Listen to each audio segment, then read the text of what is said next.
Any doubts or any comments?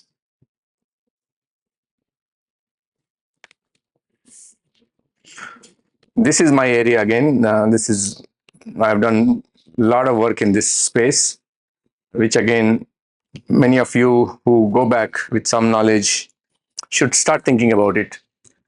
Exploring for the future, examining India's critical mineral resources. So what you're doing is, when you explore, you discover more reserves or resources. That means you reduce your import dependency. Means you will save money. Your forex means that forex can be used to build roads, build railways, build airports. Will bring your logistic cost down. You're seeing how each one is so connected, interconnected. Why you should have forex? You know what is the length of highway that is getting built every day, every single day in India? 9 kilometers. How many number of airports are built in a year? Come on, you should be telling me all this. Huh? About 20. About 20 airports are getting built. New airports are getting built. I can't imagine. This morning, I had a friend, Sridhar, my friend Sridhar. He went to NIT Rourkela, where he is doing PhD. He is flying out of an airport. I think it's in tier 3 city, not even tier 2. But it's a small aircraft. But still aircraft, no? He can reach fast. So that connectivity is very important. These all changes are happening in front of everyone's eyes. Beautiful highways, beautiful railways. What is that? Vande Bharat Express. I traveled by that. Metro, I traveled in Hyderabad. Beautiful. So if you are only thinking of problems, problems are never going to go away in any country. No matter which country you live. Until you are on this planet, you will see problems. But see from the lens of positive outlook, and that's what is needed, expected at in your age. You can't contribute. You are 1%, 2% of the population, right? Very elite. India. Yeah. How many IITs? 23 IITs, right? 23 IITs. How many seats in each IIT? IIT Hyderabad, I think about 2,000 undergrad students. And how many engineering colleges in total? I think there are about 8,000 or 7,000 colleges, engineering colleges in the country. 7,000 times each college may have, say, average 2,000 students. Do the calculations. Come on, tell me. Don't look at me. 8,000 colleges, engineering colleges.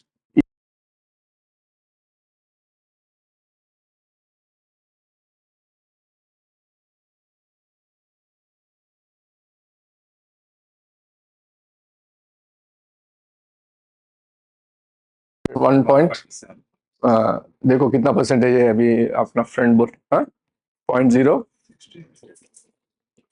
16 million by 1.4 billion.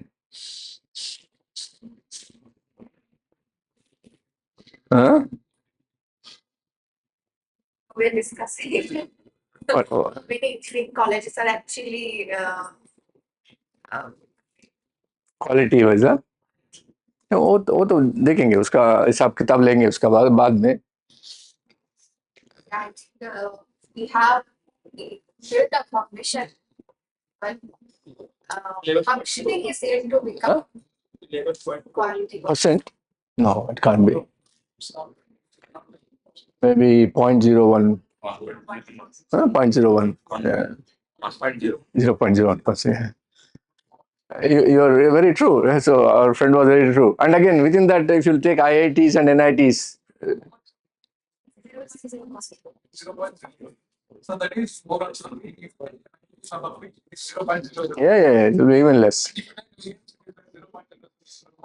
Yeah. So just be thankful to what you got. Huh? Sitting in a room that is so well lit, almost It is no less than Australia. What you're here. The IIT is so beautiful. Every day, take a morning walk. Huh?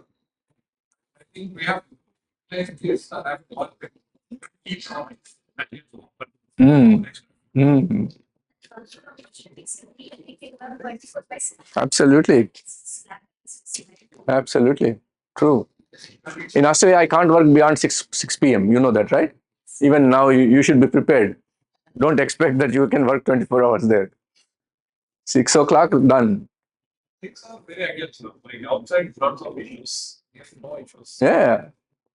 Is it barred by legislation for local complaints? Is it barred by legislation? That's for OHS reasons. You know OHS? Operational Oh, occupational health and safety. health and safety. For OHS reasons, you have to be. Yeah.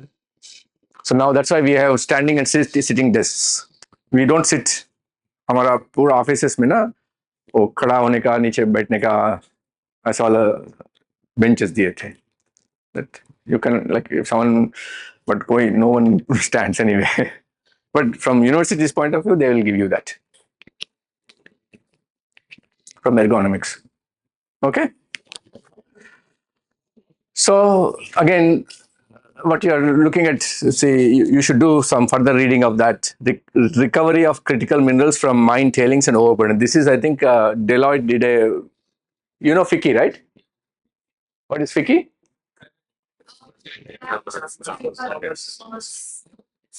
What is CII stands for? CII, Confederation of Indian Industries. FICI, commerce, something. Then there is ASSOCHAM, and then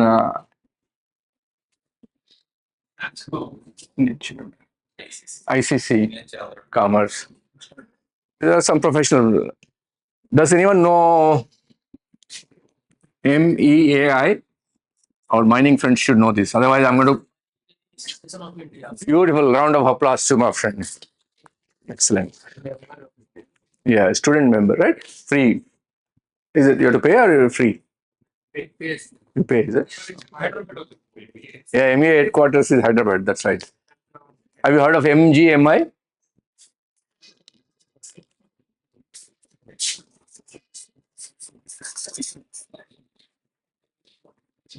Mining Institute, MGMI. Yeah, I think Kolkata is right. Kolkata is headquarters.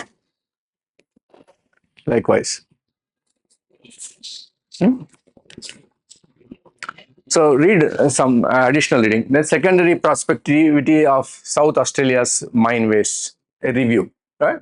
And then other one is recovery of critical minerals and other raw materials from mining waste and landfills.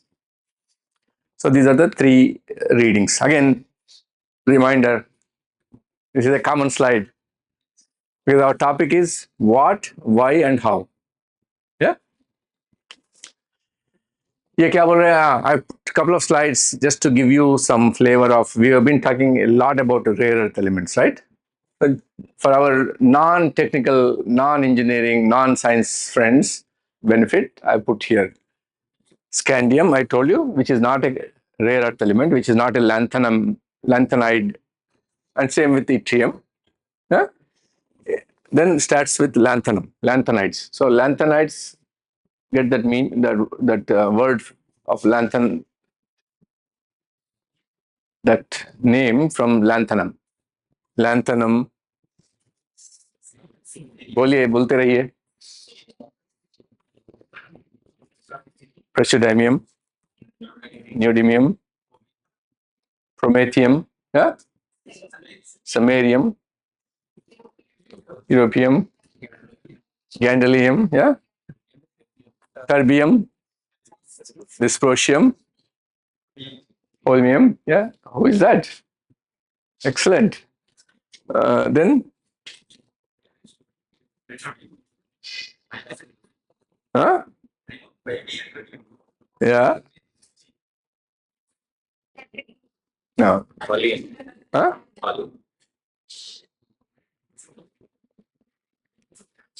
Ask your Google friends. European, exactly, yeah. And ytterbium and deuterium. Excellent, excellent. Again, a round of applause. And I've also given light rare earths up to samarium. Oh, their names are here. Come on. Oh. Yeah. Yttrium, lutetium.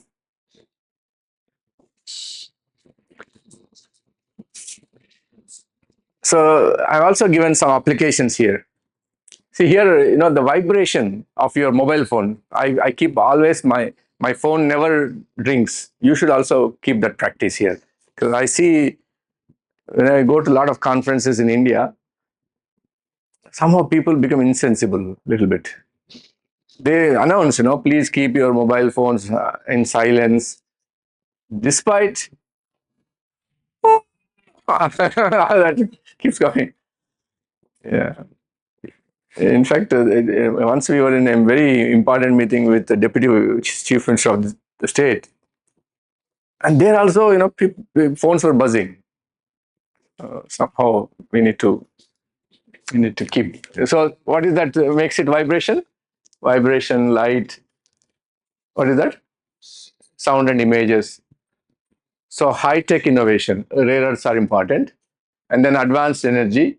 You got a hybrid Toyota, wind turbines, then you got jet engines. So that's a nice infographic. It captures, where these are going to be used. Right? And another slide which tells about where they are produced currently. So they are again, unlike mainstream base metals or ferrous metals, we're not going to need in millions of tons, but we are only needing them in tiny quantities, rare earths.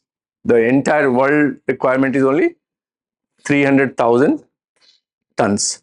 300,000 means 3 lakh tons. And where they are sourced currently, you can look at China, the biggest.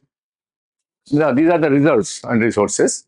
I think that's where they're produced currently. Oh, yeah, that's 44%. Oh, these are the reserves again. Yeah, rare earth oxides. Okay. Anyway, just for FIY. Yeah.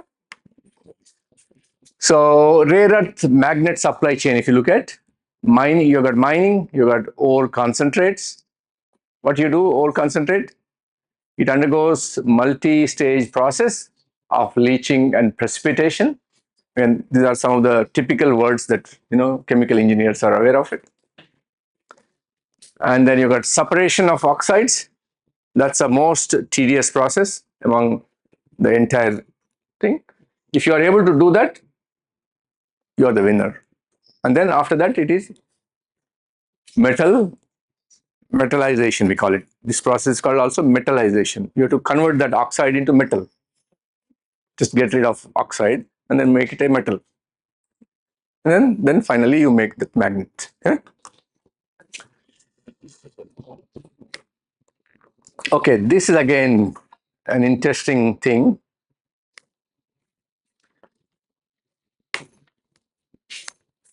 So, in my own career in the industry, in the academia, in the research, I have seen some of the mega trends happening. Right? What are they? Production trends are exponentially going up. The world is needing more and more metals, more and more minerals. Yeah, worldwide trends. Worldwide requirement of metals is, so there's something called per capita steel demand. So currently in India, it would be around 100 kilogram per person per year of steel. What did I say? 100 kilogram of steel or 150 kilogram of steel per person per year. That's called per capita, we call it. How many? Multiply that with 1.4 billion. billion people. So that's total India's steel requirement per year. And if iron ore, typically iron ore is sourced from two sources. What are they? Our mining friends. What are the ores? Excellent. Again, another round of applause. Hematite, and the other one is, how do you distinguish both of them?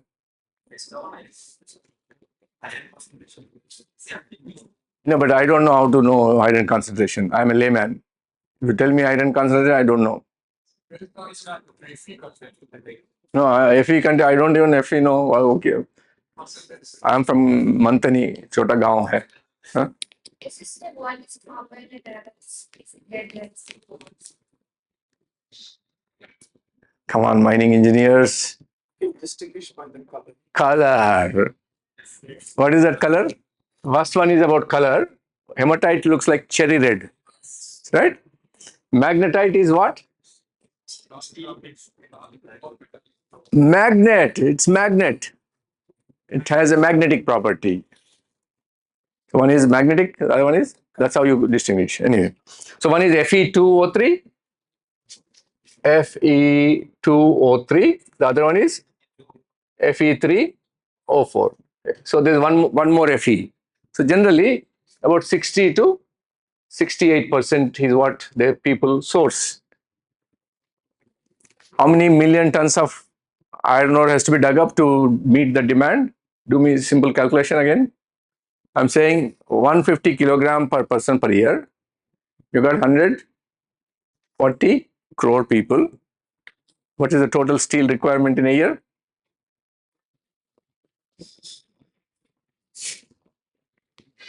Mobiles में है ना calculator? हाँ?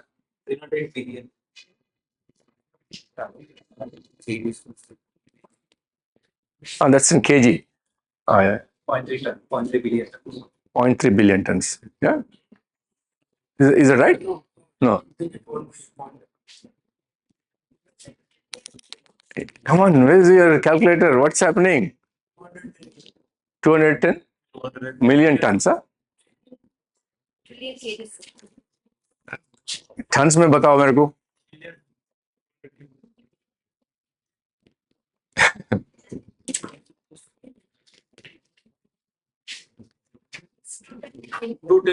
To 10 million, 210 million tons of steel. Huh? Then if I'm saying my iron ore is about 65, let's say, how many million tons of iron ore I need to dig up with 90% recovery?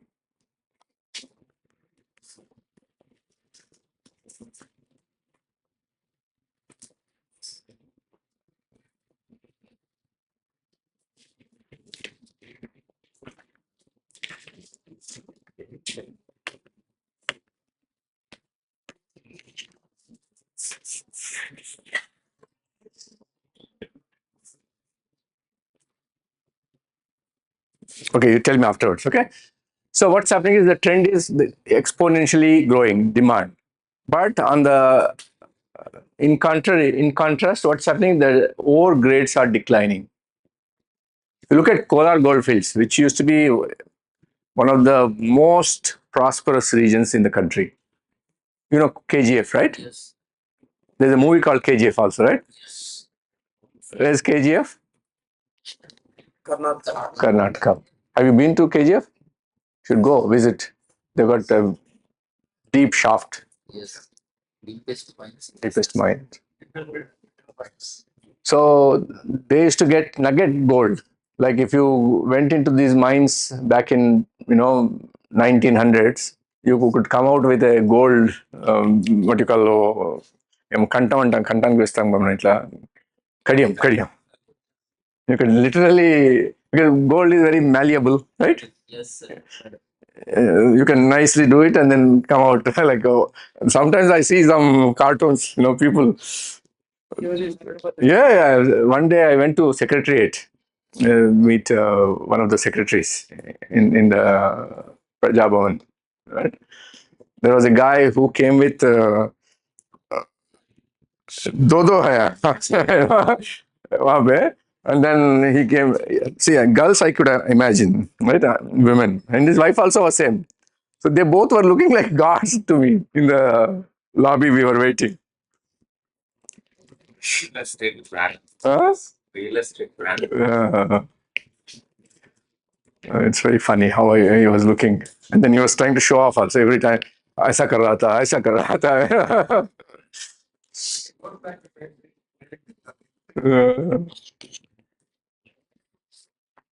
So ore grades are declining. That means in the past we used to be lucky to get very high grades, and we have written a lot of papers in that space. You know how looked at world's mega trends. You know there are many of my papers you will see. As the ore grades tend to decline, what does that mean to mining? Waste rocks or tailings. Huh? Waste rocks or tailings or alternate sources. Will increase, right? You have to dig up more ground. See, if iron ore goes from 68% to 58%, to meet the same demand of India, what will happen? You'll have to dig more ore. That means your pits become bigger. That means your waste rock becomes higher, larger, right? Then that's one world's mega trends. Then if you look at high grades to low grades, simple mineralogy to complex mineralogy. So mineralogy used to be coarse grain. Again, Professor Narasimha talked to you about crushing and grinding combination, right? So when the grain size becomes coarse, that means your grinding has to be coarse. When grain size becomes smaller, grinding has to be smaller. Grinding smaller means Lots of energy. more energy, right? More reagents, more surfactants, more water, everything goes up. Yeah, that's one thing. And then, very important, mines have become from being very shallow to deep. Again, our friends who are non-mining engineers may not have the appreciation of how deep a mine can get to. Can think of 3 kilometers below the ground. 500 meters. 500 say to 3 kilometers almost, right? So that means what happens is the pressure is tremendous there. There's something called rock bursting. Yes, sir. Huh? Rock bumps or rock burst. Like instantaneous क्या होता है? Boom. Because strain or stress के चलते ना, it will go through a bit of strain and then stress releasing mechanism, right? Then ventilation is a problem. You have to require people to breathe. You have to require more oxygen, more air. Then the temperatures are going to go high. There's something called geothermal gradient. Yes. Do you know geothermal gradient? Yes. Most of you? India, what is the geothermal gradient?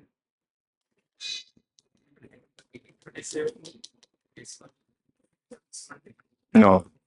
Geothermal gradient in India is for every 40-meter descent below, 1 degree Celsius rise. So if a mine is say 1.5 kilometer deep, tell me what is the temperature? If surface temperature is 35 degrees, 1.5 kilometer, with a geothermal gradient of 1 degree for every 40-meter deep. 40, 40 meters, so 1 degree. every 40-meter descent, 1 degree rise. 25, 35. 1.5 kilometers. Yeah, 1.5 kilometer, around 60? 72. 72. 72, sir. 72. What is the optimum, what is the maximum temperature that the human body can take? Again, ergonomics, you talked about ergonomics. No, 50 is boiling. You'll get boils. That's 5 degrees, sir. Around 47 is the threshold, right? 50, I think, it takes, but you have to also have chilling factor. You have to have the cooling air all the time. By 60, you will faint. You'll go dehydrated. Yes. So that means air conditioning is also important. Not only ventilation, but also ventilation and air conditioning. Because then 45 exits you need to carry. Yeah, water and everything. So ventilation and air conditioning will cost you. That will push your cost of production up. Yes. So again, you're getting into that problem, right? So that's another problem. What is that? Shallow to deep. Then another important transition that have occurred is oxides to sulfides. So we talked about hematite, magnetite. They're oxides. Then if you look at sulfide ores, galena. What is galena? Lead sulfide, PBS, right? Chalcopyrite, which is copper sulfide. Then sphalerite, zinc sulfide. These are the types of ores. Pyrite, yeah. Iron sulfide, yeah. Fe2S, yeah. So we were blessed with oxides. So in the oxides, the process was simple. Just heat it, get rid of oxide, then metal. So here, how you'll form FeO to hematite to iron, just get rid of O3. How you do it? You add coke, coking coal, right? Yes. Coking coal is oxidizer, reducing agent, reducing agent, right? So it reduces the oxygen and then it forms the iron, right? That's for oxides. Simple process. Just simply heating, coking coal, get rid of oxygen, then metal. But in the sulfides, it's very tedious process. One, sulfides are tedious to deal with. You have to do roasting to oxidize. Then again, do the same pyrolysis to get rid of um, roasting, and then followed by reduction. First, by roasting, what you do, you convert it into oxide form, and then again get rid of oxygen to form metal. Then you got to leaching and everything else. So again, it's very expensive process. And also sulfide ores will lead to something called acid mine drainage. You heard that, right? Acid rock drainage or acid mine drainage. What will happen? Because sulfur when reacted with water and then atmospheric oxygen, H2S4, excellent. Again, round of applause. H2SO4 is a very strong acid, isn't it? Very strong acid. And acid will have problem of metal leaching. And those metals will get into aqueous forms, like, aquifers, surface and groundwater. And that will have, again, food chains, then again, carcinogens. So that's a problem, right? Anyway, we are not teaching that. So then cost has gone up, right? With all that, cost has gone up because energy cost has gone up, water cost has gone up, labor cost is going up. And then wastes are going up. And then efficiencies are the ones which are higher and higher. What is the tide that is, what is the thing that is turning the tide? The efficiency. We are becoming efficient. So that's why the tailings of the past are the resources of today. Because back then the efficiency was not good. That's why people are absolutely. Today's rejects are tomorrow's results. So hence exploring for the future, right? So an obvious target is existing smelters and refineries where co-products are already in the ore stream. Yeah. And then other targets are abandoned and inactive mines. So this is my own research piece that we have found in Australia. There are about 80,000 mines abandoned. Abandoned means once the minerals are over, you will abandon it, right? And it's a big hole in the ground. Then leaching by novel techniques. I was talking about something, innovative mining technologies are likely to come. So tomorrow you are not going to do any drilling and blasting. What do? You just drill the holes and our chemical engineering friends will provide some liquids. You pump one end, you recover metals. That's called in situ recovery or in situ leaching. So you don't disturb the huge ground. You just only get what you need. Leaching solutions. As you do in the lab, you are doing in the ground now. But the challenge remains getting porosity needed for leaching. For leaching, the problem is material. The liquid needs to flow through pores. So that's a problem. Because again, you're going deeper means consolidation is higher. Rocks are jam-packed, meaning no porosity. Sand में porosity ज़्यादा है ना? You got more porosity in sand. But if you go to granite, no porosity. Sandstone is better, reasonably better. Right? Coal is far better. This was one of the report commissioned by Australian government, which in fact, I was leading it. Like I led a delegation to the Geoscience Australia, and then we made Australian government commit money. And then this was a report that we prepared for government of Australia. It's called Critical Minerals in Australia, a review of opportunities and research needs. This was a report. Why I'm saying is one of the recommendations, again, I'm just showing how academic research can become a policy tool, how academic research becomes an AICMRH funding, and how academic research can become a practical solution. So we have demonstrated through number of examples in my research group, like even Professor Narasimha's group, for example. So many of his projects are real world projects. Companies sponsor them, and IIT does the research, and that research is commercialized back for the welfare of the society. How much time left? 10 minutes. That's good enough. So one of the key recommendations of this is we said that Australia has a lot of legacy mining sites. Legacy means in the past, recovery rates were lower, efficiencies were bad. That means you can mine some of these areas to extract critical. And again, mind you, back 20 years back, we never needed gallium. 20 years back, we never needed molybdenum. 20 years back, we never needed cobalt. We never needed many of the metals that we are talking today. Meaning, many of them we discarded. When you don't need, why would you bother? So you discarded them along with the tailings. That means they can be good source, and they are already crushed, ground in concentrated form. So to liberate metal from its rock form, what do you have to do?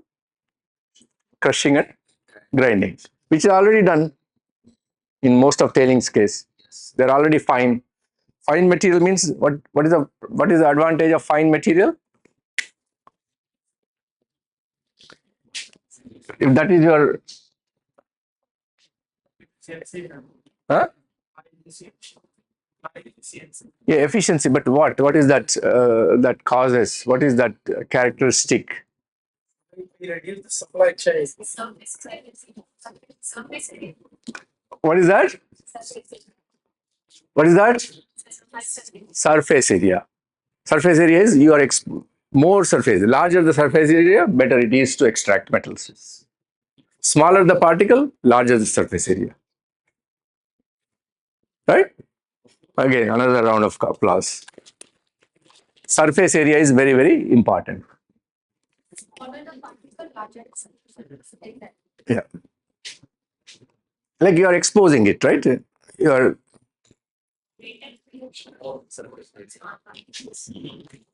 It's a large. Let's say, okay, let us give this example. So that's one particle where your metal is bound here. Yeah? Can you see that? And the other particle is here. There's a tiny bit of metal there. Where the surface area is better.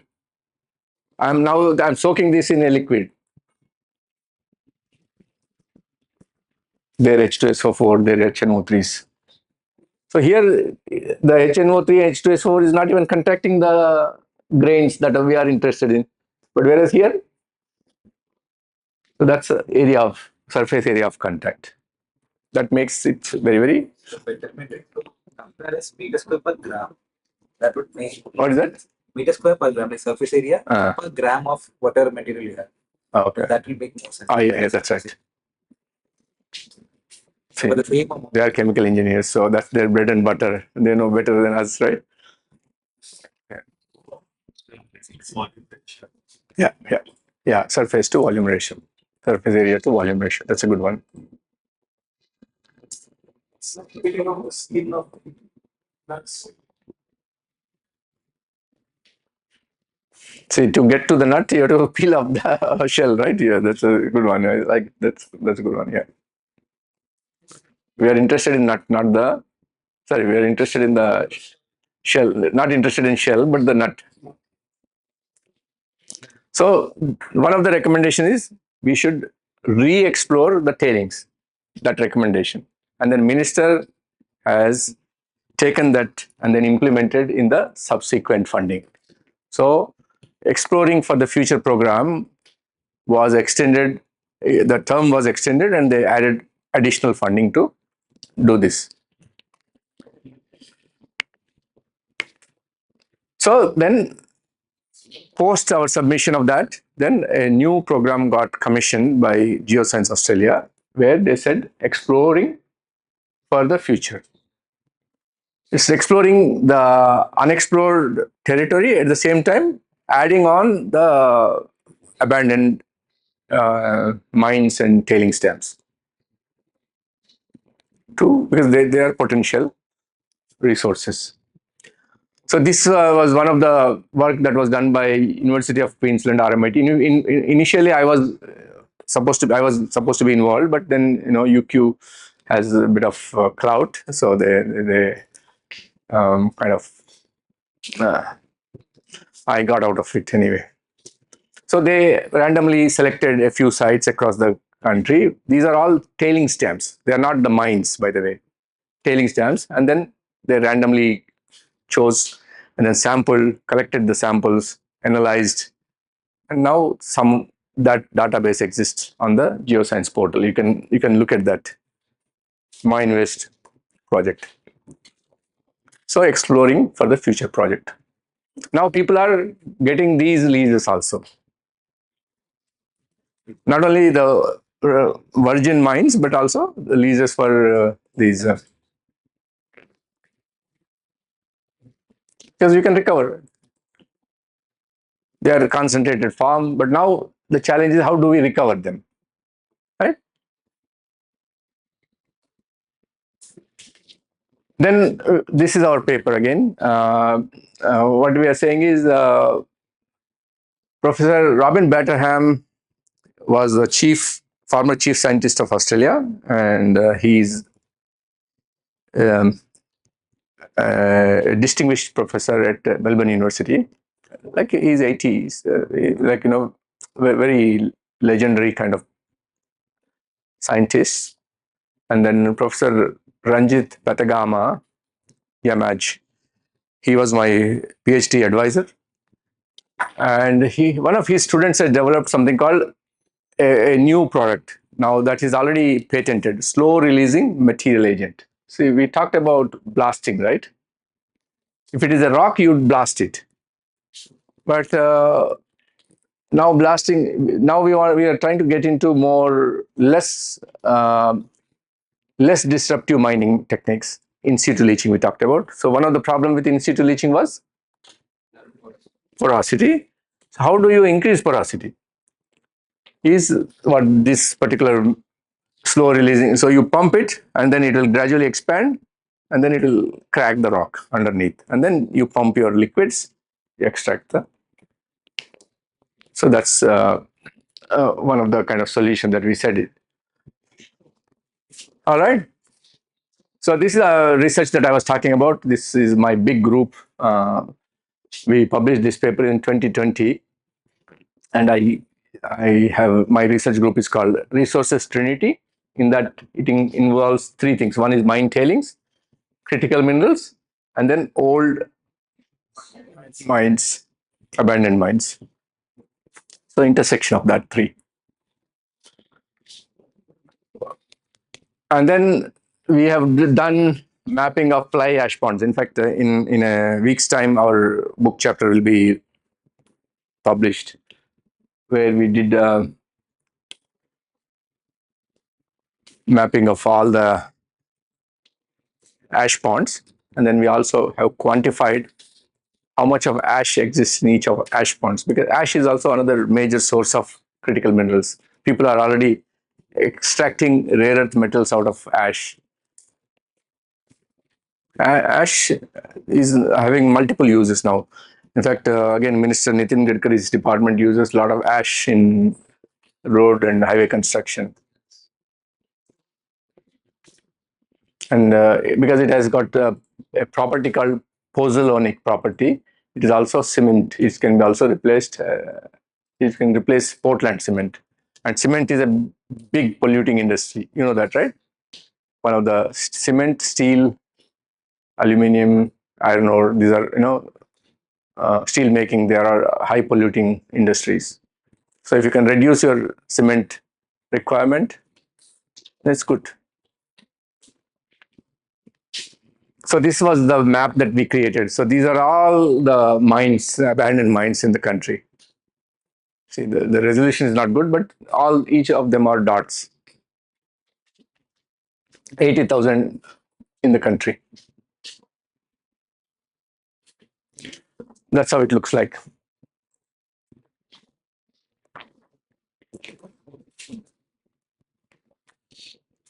So these are the ash ponds, and each ash pond,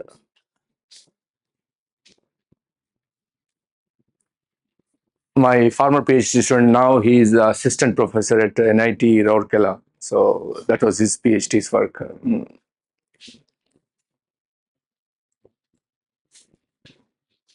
So many million tons of ash is there. And as such, ash ponds can be an environmental menace. So by recovering metals, you are making them safe.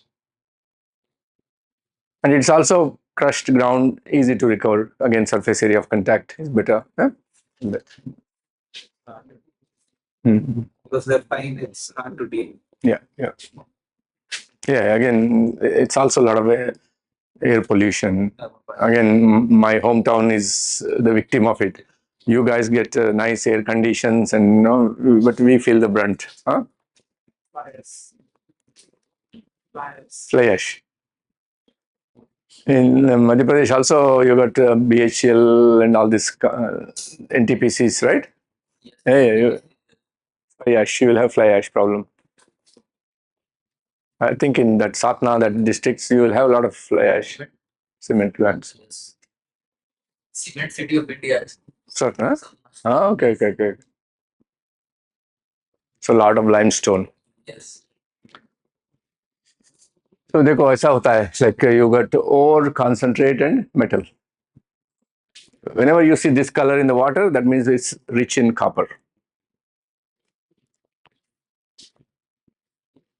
So what you do is you get that as 0.6%, you upgrade to 25%, and then you convert it into 99.99 purity. That's where it gets into, and that's gold. The cost of love, I got another slide. Actually, I didn't put it. Cost of love. People put rings, no? GHG intensity and water intensity. All your gold ornaments. But Indian women are the richest people, right? Yes.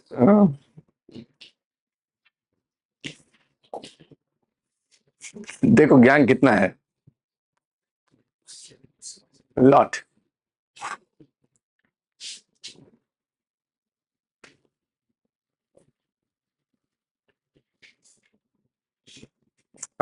This is something that I want to kind of bring your attention to.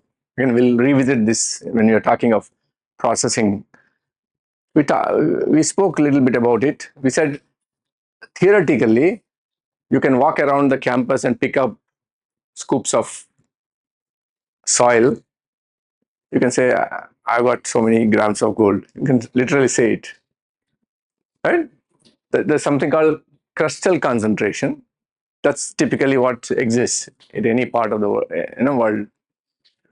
And then the typical ore deposits. So, for example, if you were to look at aluminum as a case, the crustal concentration is 8%, right? A typical ore, as of today, any working mine, if you look at the typical ore concentration, will be 30% alumina. If you reach 30% aluminum, that's called ore, bauxite ore. But any part of the world you travel and then pick up a scoop of dirt, that will have 8% of aluminum. For that scoop to become ore, what is the problem is the enrichment factor. So 8 times 4 is around 32, right? So 4 times enrichment you have to do. Already, even with 30%, energy consumption is over the roof. And if you have to deal with 8% alumina, then your energy consumption will go up, your water consumption will go up, your reagents will go up. Then aluminum becomes forbidden metal. You cannot buy. You cannot buy. You can produce. Theoretically, you can produce, but who will be the buyers? You have to pay almost 10 times the cost of normal aluminum sourced from 30%. Is that making clear to everyone? Is that table? So these are the crustal concentrations. But to be qualifying to be an ore, these are the concentrations that should exist. Meaning the enrichment factor. Look at this one, gold. Which is this one? Uranium. 1.6 ppm exists everywhere. But to be qualifying to be a uranium ore, 3.4 must exist. 21,250 times enrichment factor. Even with this to be a metal, we are barely making the equation work. What is that equation? What is that equation?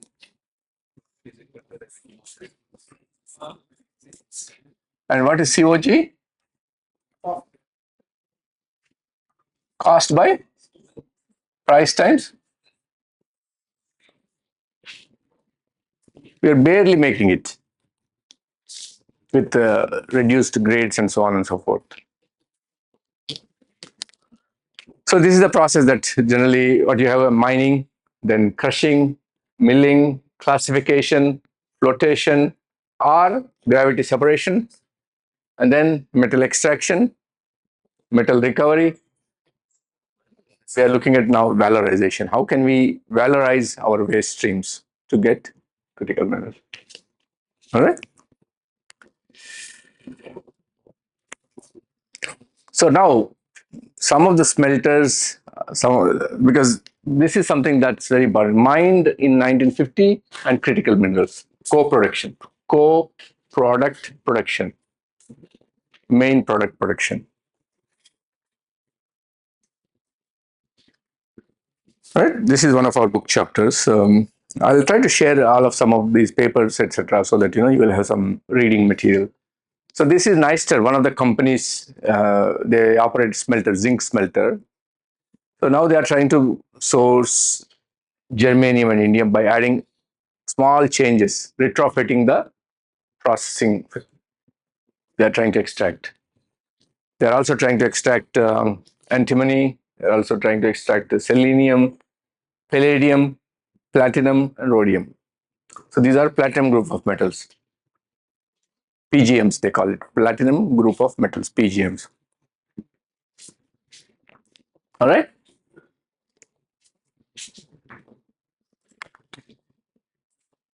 What are we looking at? I think that will be my last slide, if I'm correct.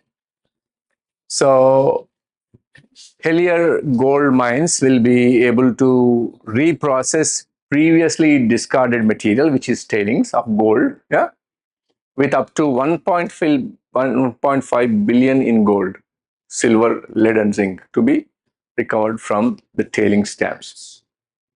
So already it's happening. And I told you two other cases, right? For even they are also from Australia. What are the cases?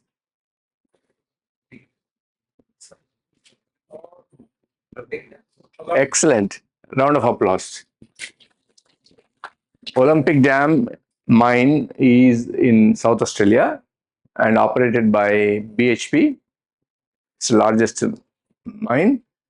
And the tailings of Olympic Dam are being assessed as second largest rare earth deposit. But again, that's only an assessment, but the recovery, the separation, it's a hell lot of job.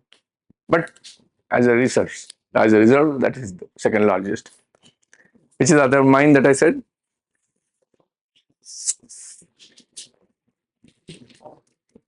Yeah.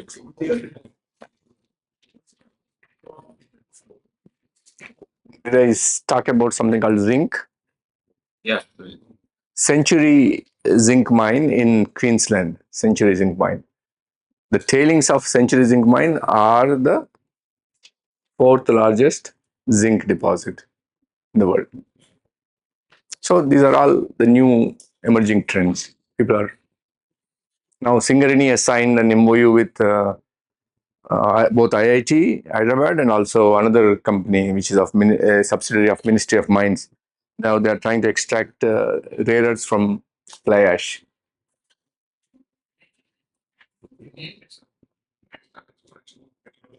No. There's another one, which was the other center of excellence in Hyderabad. Which This one, non-ferrous. yeah, lab, that lab. It's under Ministry of Mines. So they are also trying to extract rare earths from fly ash. Something non-ferrous. Yeah. So this is now the world is moving towards.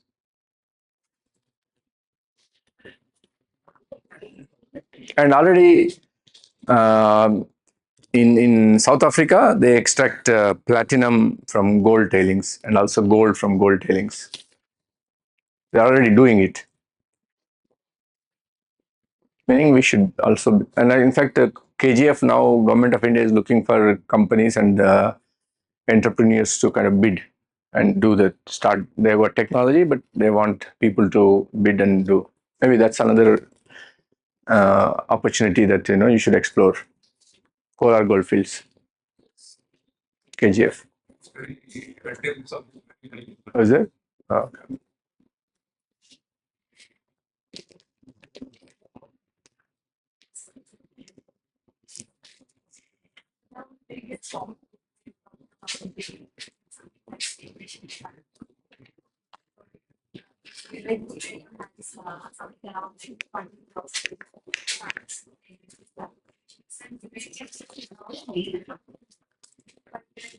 Hmm. For uranium, the enrichment factor is about 21,000 times more, which means that uranium is also it's not abundant. No. In the crustal abundance point of view, crustal concept. When compared to just Oh yeah. it's Very tiny. why it isn't called as critical mineral or It is strategic mineral. It is strategic. Atomic, yeah, atomic. yeah, it has nuclear implications. Very regulated. Yes. Unless you are a non-proliferation signatory of non-proliferation treaty. India is the only country which could get, although we are not NPT, non-NPT country, we're not the signatories to non-proliferation treaty, but we still get uranium supplies from Australia. It was during Clinton and Obama administration we negotiated the deal. Civilian applications. Yeah, you see it. Which is that place? Also in Jharkhand, Sarwapur. Jadugoda also. Yeah, that's right.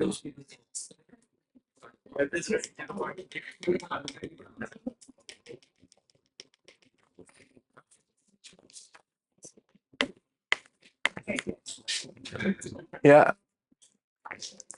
Then again, this is something one of my uh, like uh,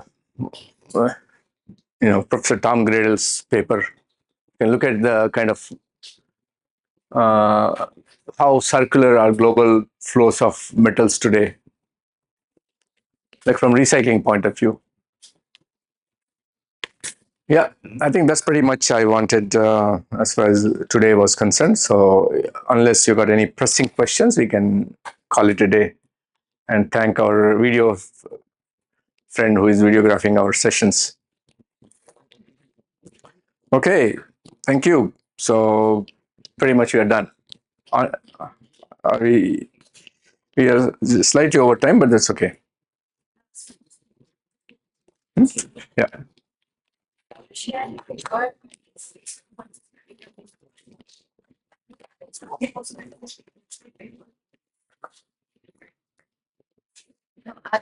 a paper new ways to protect critical minerals. You? Yeah. I'll share. Yeah. I'll share the other report also. If you have any questions, please do try